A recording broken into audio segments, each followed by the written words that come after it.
Hello friends, आज आपण पाहणार आहोत रवा केक, सुजी केक. आज आपण पाहणार आहोत रवा केक. रवा केकसाठी लागणारे साहित्य म्हणजे रवा हा जवळजवळ 250 ते 300 ग्रॅम रवा आहे, 1 वाटी रवा.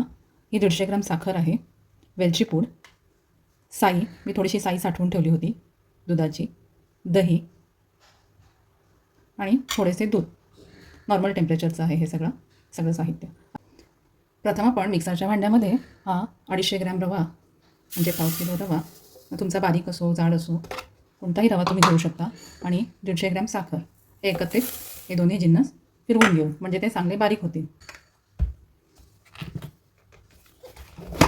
हे आपण पाहू शकता, हे आपण जिन्नस बारीक वाटून घेतले आहेत. आता त्याच्यामध्ये आपण हे 1 कप साधारण दही, 150 ग्रॅम दही, ही थोडीशी साई मी जमा केलेली, साईऐवजी तुम्ही मिल्क पावडरचा पण वापर करू शकता. थोडंसं दूध हे अंदाजाने घालायचं आहे आपल्याला. हे सर्व मी जिन्नस आता परत एकदा वाटून घेते आहे, मिक्सरला फिरवून घेते आहे, ग्राइंड करून. यामध्ये मी थोडेसे बटरही मेल्ट करून घेतले आहे, म्हणजे घरातलं साजूक तूप. जर तूप नसेल तर तुम्ही तेल किंवा बटर असंही वापरू शकता. तुम्ही पाहू शकता हे बॅटर मी कशी याची थिकनेस झालेली आहे ती. आता याच्यामध्ये मी 2 ते 3 चमचे गव्हाचं पीठ घालत आहे आणि थोडासा व्हॅनिला इसेन्स घालत आहे.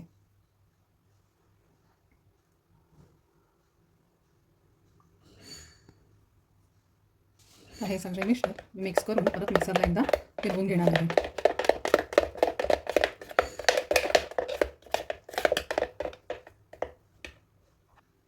हे आपण मिक्सरला फिरवून घेतलं आहे. आता तुम्ही पाहू शकता याची कन्सिस्टन्सी.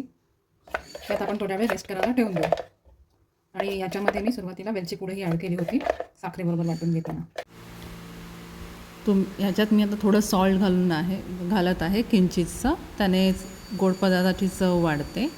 आणि अर्धा चमचा बेकिंग सोडा घालत आहे आणि ते ॲक्टिवेट करण्यासाठी थोडंसं दूध टाकत आहे. आता हे पुन्हा एकदा मी मिक्सरला फिरवून घेते. आता ही जी आपण कढई प्रीहीट करायला ठेवली आहे, 10 मिनिटसाठी आपण ती प्रीहीट करून घेऊ. तोपर्यंत आपण आपल्या ज्या भांड्यामध्ये केक करणार आहे त्या भांड्याला आपण कोटिंग करून घेऊ. त्याला मी ऑइलिंग करून घेत आहे. हे साधं ऑइल लावलं आहे, ज्याला काही वास नाही आहे या ऑइलला. आणि त्याच्यामध्ये मी थोडं गव्हाचं पीठ भुरभुरून घेणार आहे. तुम्ही गव्हाचं पीठ किंवा मैदा काहीही त्याच्यावर कोटिंगसाठी वापरू शकता. जर तुमच्याकडे बटर पेपर असेल तर त्याचा वापर करू शकता. माझ्याकडे बटर पेपर नाही, म्हणून मी गव्हाचं पीठ त्याच्यावर भुरभुरून घेत आहे. अशा प्रकारे गव्हाचं पीठ थोडं थोडं टाकून आपण त्याला खाली कोटिंग करून घ्यायचं आहे भांड्याला. एक्स्ट्रा पीठ असेल तर ते काढून घ्यायचं, नाहीतर ते करपट वास येईल. अशा प्रकारे माझं कोटिंग बघू शकता झालं आहे व्यवस्थित भांड्याला. आता तुम्ही पाहू शकता गव्हाच्या पिठाचं प्रॉपर कोटिंग खाली झालं आहे. आता हे बॅटर आपण त्याच्यामध्ये ओतून घेऊ भांड्यामध्ये प्रॉपरली. आणि नंतर आपण हे भांडं टॅप करून घेऊ, म्हणजे त्याच्यातली एक्स्ट्रा हवा असेल ती निघून जाईल. आता आपण कढई जी प्रीहीट करायला ठेवली आहे ती आपण चेक करू. पाहू शकता की आता कढई प्रीहीट झाली आहे. त्याच्यामध्ये खाली आपण एक स्टँड ठेवू आणि त्याच्यावर हे भांडं ठेवू, म्हणजे खालून केक करपणार नाही.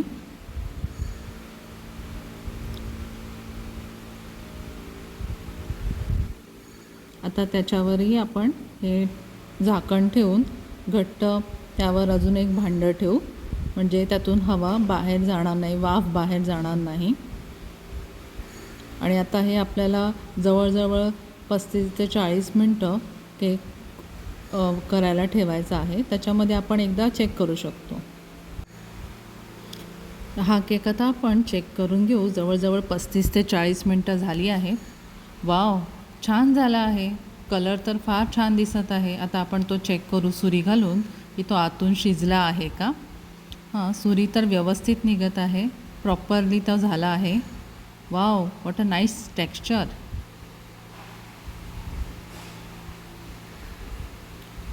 आता आपण हा कूलिंगसाठी थोड्या वेळ बाजूला ठेवू. आता याचा मी साईडला सुरी फिरवून घेत आहे तो लूज करण्यासाठी आणि एका प्लेटमध्ये काढून घेत आहे. तुम्ही पाहू शकता किती सहजरित्या तो निघाला आहे आणि किती कलरही छान आला आहे आणि स्पॉन्जी झाला आहे एकदम मस्त. पाहू शकता त्याचा किती कलर छान आला आहे वरून एकदम. त्याच्यावर मी बदामाचे काप टाकले आहेत.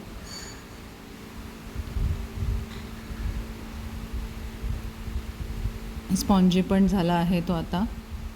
तर आपण त्याला कटिंग करून मी तुम्हाला दाखवते सुरीने.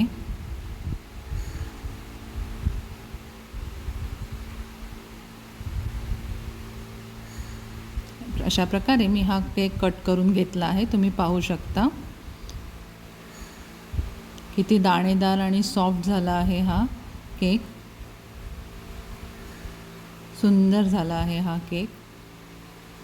अशा प्रकारे तुम्ही स्वतःही ही रेसिपी ट्राय करून घरी नक्की बघू शकता आणि मला कमेंटमध्ये सांगू शकता कशी झाली ही तुमची रेसिपी. ह्या टिप म्हणजे जास्त करून तुम्ही बटर किंवा साजूक तूपचा वापर केला तर ती अजून चवदार लागते. हा आपण केक मुलांना नाश्त्याला किंवा टिफिनला पण देऊ शकतो, म्हणून असं आपण टिफिनमध्ये स्टोअर करून ठेवू शकतो आणि त्यांना डब्याला देऊ शकतो. अशा प्रकारे मी हा डब्यामध्ये स्टोअर करून ठेवत आहे.